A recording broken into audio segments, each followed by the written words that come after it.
మహాత్ముడైన వాడు ఒక రోజున అడవి పందిని వేటాడాడు. వేటాడి స్నానం చేసి వచ్చి తిందామనిపించింది, ఎందుకో స్నానానికి వెడుతున్నాడు. వెడుతూ ఉండగా ఓ శివాలయం కనపడింది, పాత గుడి.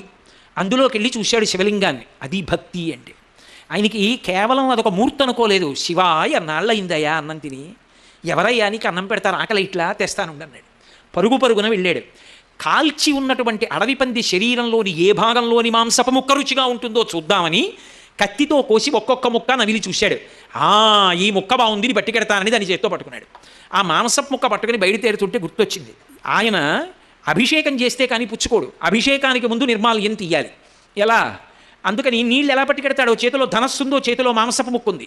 అందుకని వెడుతూ వెడుతూ ఏటి దగ్గరికి వెళ్ళి నీళ్లు పుక్కిట్లో పట్టుకున్నాడు. మనము అలా చేయమని కాదు దాని ఉద్దేశం.